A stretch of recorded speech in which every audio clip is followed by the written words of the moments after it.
This European country is supposed to be a non-nuclear state. Yet, over the last 3 years, it's been participating in nuclear exercises, operating dual-capable arms like this Su-25 fighter jet, and providing Russia with a base to store its non-strategic arms.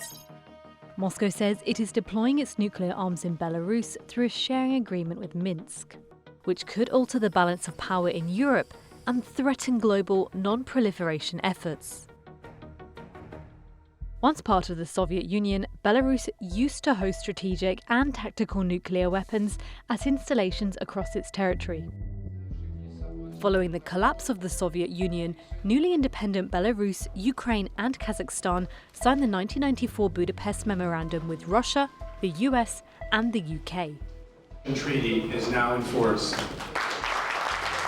Under this agreement, the former Soviet republics committed to give up their nuclear arms in exchange for financial incentives and non-binding security assurances. Belarus's long-standing president Alexander Lukashenko was one of the signatories of the memorandum.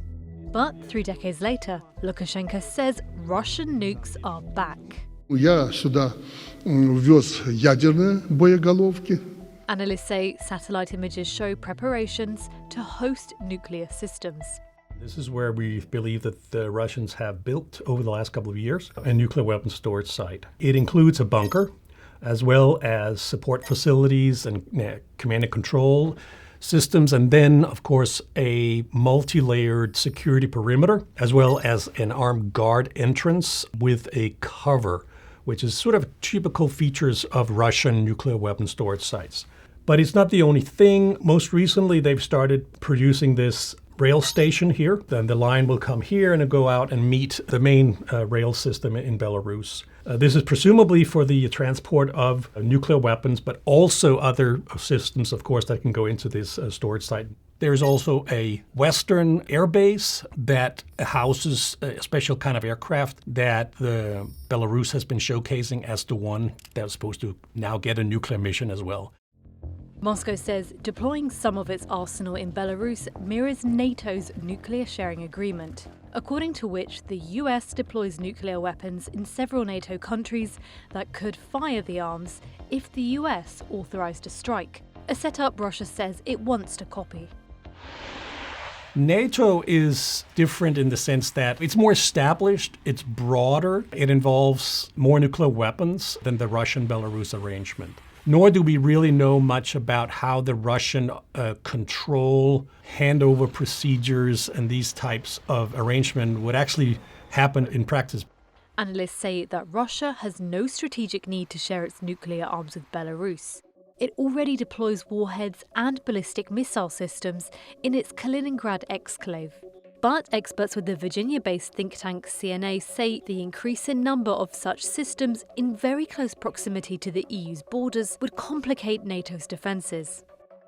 At present, France and the UK are the only European countries with independent nuclear programmes.